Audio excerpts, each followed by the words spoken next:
Salut tout le monde, comme vous l'avez sans doute remarqué dans le titre, aujourd'hui je vais vous parler de...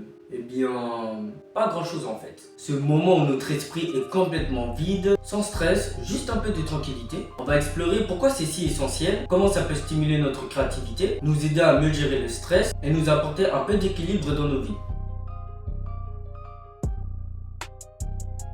Bon, commençons par la définition la plus basique. Le rien, c'est l'absence totale. Imaginez que vous êtes dans un espace vide, un moment où il n'y a absolument rien. Pas de pensée, pas d'objet, pas d'action, rien du tout. Rien. Bref, c'est le vide absolu. C'est ce qu'on nous enseigne à l'école, ce qu'on trouve dans les dictionnaires. Un mot, une définition, un espace sans contenu. Mais vous ne trouvez pas que c'est un peu simpliste? Parce qu'en réalité, même dans ce vide, il y a quelque chose. Même dans le rien, il y a une présence. Avez-vous déjà été dans une pièce complètement vide, sans meubles, sans bruit, juste du vide? Bon, c'est vrai qu'au début, c'est un peu déstabilisant. On a l'impression d'être englouti par ce vide. Mais si vous prenez un moment de vous poser et de laisser votre esprit se calmer, vous commencez à remarquer des petites choses. Peut-être que vous entendez votre propre souffle, peut-être que vous réalisez que votre corps est là dans cet espace, et finalement, vous comprenez que même dans ce vide, il y a quelque chose. Il y a vous, il y a l'instant présent. Le rien est toujours lié à une forme de présence. Ce n'est jamais réellement vide en fait. C'est juste qu'on ne le voit pas toujours sous cet angle. Le rien est aussi une manière de se retrouver avec soi-même, de se recentrer, et peut-être qu'on a juste peur de ça.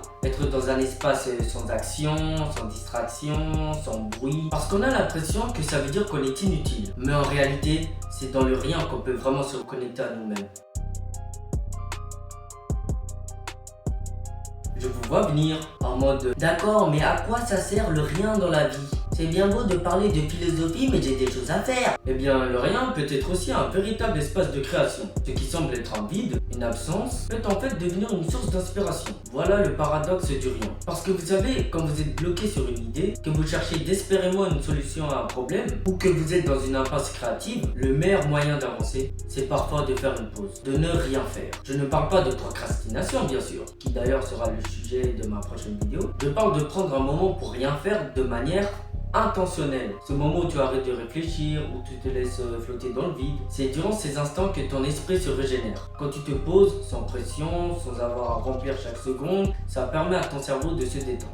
Et c'est souvent là que l'aspiration frappe. Parce que pendant que tu ne fais rien, ton cerveau, lui, travaille en coulisses. Il établit des connexions qu'il n'aurait pas faites si tu avais continué à chercher activement des solutions. Donc oui, le rien dans la créativité, c'est vraiment essentiel. Parfois, faire une pause, ne rien faire, peut t'aider à avoir cette idée géniale qui surgit comme par magie. Ce n'est pas un hasard si de nombreux artistes, écrivains, musiciens et créateurs parlent de leurs idées comme venant dans des moments de vide. Parce que dans ce rien, c'est là que tout commence à se reconnecter, à se libérer.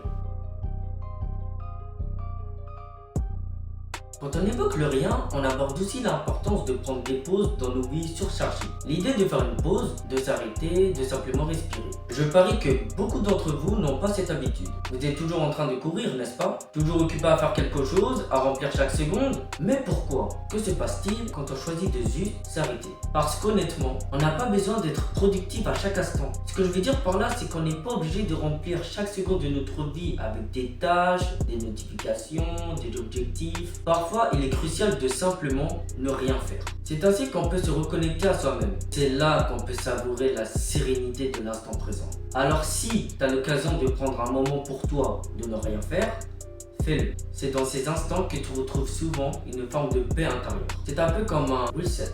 Tu mets de côté toutes les préoccupations, les attentes, et tu te donnes juste le droit de ne rien faire pendant un petit moment. C'est essentiel pour maintenir un équilibre.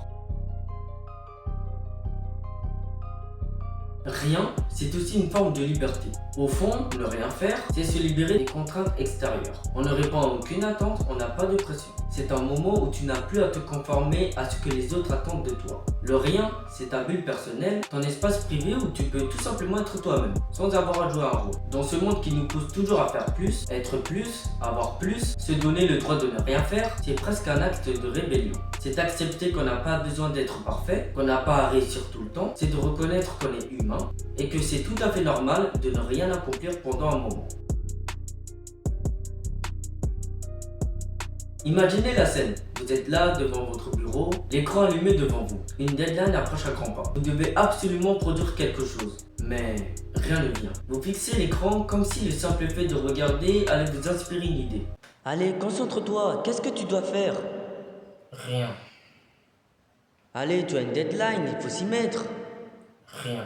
Alors au final, ce qu'on peut vraiment retenir du rien, c'est que c'est un moment crucial. C'est dans ce vide qu'on trouve une certaine liberté. C'est là que l'inspiration jaillit. C'est dans ces instants qu'on apprend à se reconnecter nous-mêmes, à l'instant présent et à nos véritables besoins. Alors la prochaine fois que vous vous retrouvez face à un moment de vide où il n'y a rien, laissez votre esprit s'évader, car c'est souvent dans ces instants que les idées les plus brillantes font surface. La vidéo touche à sa fin, j'espère qu'elle vous a plu, merci de l'avoir regardé jusqu'au bout, et on se retrouve ce samedi pour la vidéo sur la procrastination.